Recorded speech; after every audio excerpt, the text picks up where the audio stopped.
दोस्तों नमस्कार। मेरे YouTube चैनल पॉलिटिकल राउंडअप में आपका स्वागत है। दोस्तों आज हम चर्चा करेंगे कि इस साल के आखिरी में बिहार में होने जा रहे विधानसभा चुनाव को लेकर के बढ़ती जा रही राजनीतिक सरगर्मियों को लेकर के। दोस्तों आगामी चुनाव को देखते हुए विभिन्न नेताओं और व राजनीतिक दलों की सक्रियता लगातार बढ़ती जा रही है। इसी बीच में अभी प्रधानमंत्री जी का भागलपुर दौरा भी कहीं ना कहीं विधानसभा चुनाव की तैयारियों को लेकर के ही जोड़कर देखा गया। इसके अलावा मुख्यमंत्री नीतीश कुमार भी जगह जगह पे कई सम्मेलन कर रहे हैं, पूरे प्रदेश का दौरा कर रहे हैं। वहीं विपक्ष की प्रमुख पार्टी आरजेडी के नेता तेजस्वी यादव भी लगातार राजनीतिक रूप से सक्रिय हैं। वहीं अभी नई पार्टी बना करके राजनीति में आए प्रशांत किशोर जी, ये भी लगातार जनता के बीच में हड़ताल के रूप में और गांव-गांव घूम रहे हैं। इसी चीज़ के मद्देनज़र अभी हम पार्टी के नेता व बिहार के पूर्व मुख्यमंत्री वर्तमान में केंद्रीय कैबिनेट मंत्री श्री जीतन राम मांझी ने एक दलित समागम करके एक कार्यक्रम आयोजित किया। इस कार्यक्रम में उन्होंने बिहार के उप मुख्यमंत्री समेत मुख्यमंत्री श्री नीतीश कुमार जी को भी आमंत्रित किया था। उस कार्यक्रम में नीतीश कुमार जी ने उनका आमंत्रण स्वीकार करते हुए पहुंचे तो जरूर, लेकिन मात्र 15 सेकंड का भाषण देकर के सुर्खियों में आ गए और उनका ये 15 सेकंड का दिया हुआ भाषण लगातार बिहार के राजनीति में चर्चा का विषय बन गया। विरोधी दल के नेता इस भाषण को उनकी जो है एनडीए से बढ़ती हुई नाराजगी से जोड़कर देख रहे हैं। वहीं जेडीयू के नेता ने कहा कि नेताओं का कहना है कि चूंकि यह कार्यक्रम हम पार्टी का था, ऐसे में नीतीश कुमार जी को वहाँ ज़्यादा बोलना उचित नहीं था, इसलिए वो अपना संक्षिप्त संबोधन देकर के वहाँ से अपने दूसरे राजनीतिक कार्यक्रम के लिए चले गए। इसी बीच में एक चर्चा जो है नीतीश कुमार जी के बेटे निशांत कुमार की राजनीतिक रूप से बढ़ रही सक्रियता को लेकर करके है। वैसे तो इतने सालों तक मीडिया से दूरी बनाए रखने वाले निशांत कुमार अब अचानक से मीडिया के सामने लगातार बयान दे रहे हैं और ऐसे में उनके राजनीति में एंट्री को लेकर के तरह तरह की चर्चाएं चालू हो गई हैं। उन्होंने अभी मीडिया को दिए एक बयान में उन्होंने कहा कि नीतीश कुमार जी को पिछले विधानसभा चुनाव में कम सीटें मिली थी। इस बार जनता को जो है ज़्यादा सीटें देकर के उनको जिताना चाहिए, ताकि बिहार के विकास के लिए उनके द्वारा चलाए जा रहे कार्यक्रमों को और तेज़ी से गति मिले और बिहार तेज़ी से विकास के पथ पर अग्रसर हो। ऐसे में नीतीश कुमार जी को और ज़्यादा सीटें पिछली बार से देने की उन्होंने अपील की है। और वहीं अभी भागलपुर के दौरे पर प्रधानमंत्री जी द्वारा नीतीश कुमार को लाडला मुख्यमंत्री कहे जाने को लेकर के उनसे सवाल किया गया, तो उन्होंने कहा कि चूंकि वो एनडीए में है इसलिए प्रधानमंत्री जी ने ऐसा बोला होगा। और नीतीश कुमार जी लगातार बिहार के विकास के लिए अच्छा काम कर रहे हैं, इसलिए बिहार की जनता के दिलों में समाये हुए हैं। एनडीए को भी नीतीश कुमार जी को 2025 के विधानसभा चुनाव के लिए मुख्यमंत्री का उम्मीदवार घोषित करना चाहिए, ऐसे उन्होंने मांग रखी।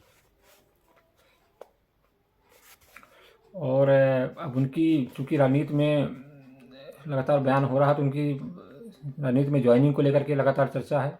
तो ऐसे में विभिन्न नेताओं और विभिन्न दलों के भी बयान सामने आ रहे हैं, जिसमें बीजेपी ने कहा कि यदि वो राजनीति में आते हैं तो हम उनके इस कदम का स्वागत करेंगे। हालांकि यह फैसला उनकी पार्टी, नीतीश कुमार और स्वयं निशांत कुमार का है। यदि वो राजनीति में आते हैं तो ऐसे में जेडीयू को मजबूती मिलेगी। वहीं जेडीयू के नेता और विधायक गोपाल मंडल जी ने निशांत कुमार जी को पार्टी में आगमन को लेकर के कहा कि पार्टी के सभी नेताओं का यह मानना है कि निशांत कुमार को पार्टी में आना चाहिए, नहीं तो जेडीयू अस्थिर हो जाएगी और समाप्त होने की संभावना है। वो एक पढ़े लिखे व योग्य नेता हैं, अतः उनका रणनीति में आना जेडीयू की मजबूती के लिए बहुत आवश्यक है।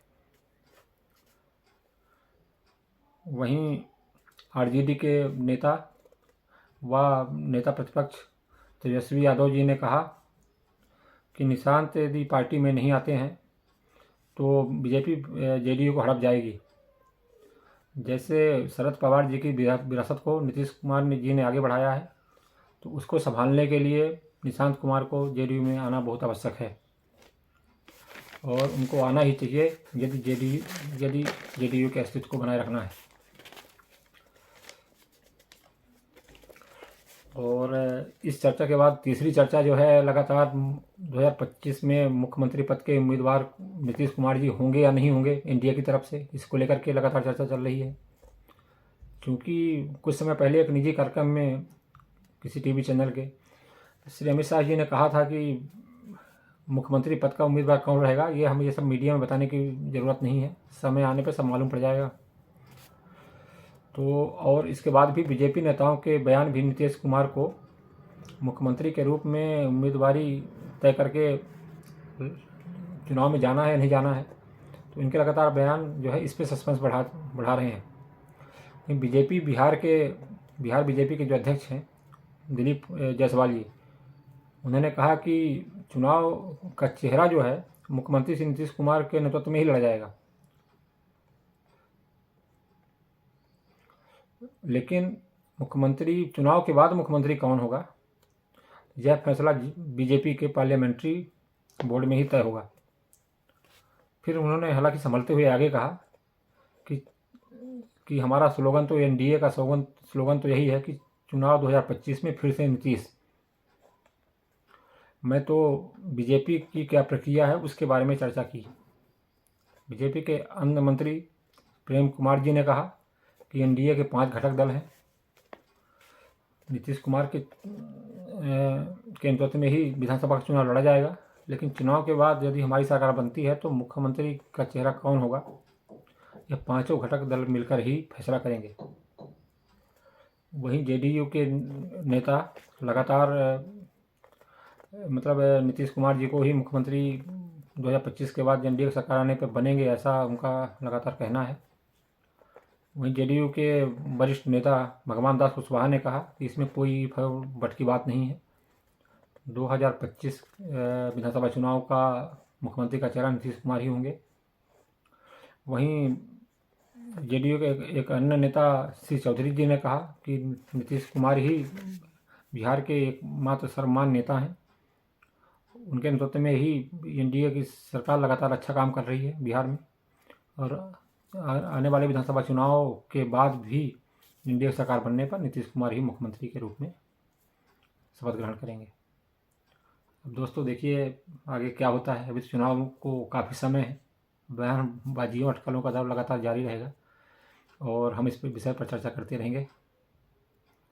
जब तक के लिए जैसा भी जो कुछ भी अपडेट होगा हम आपको सूचित करते रहेंगे। आप भी आनंद लीजिए इस राजनीतिक सरगर्मी का। जब तक के लिए धन्यवाद, नमस्कार, जय हिंद।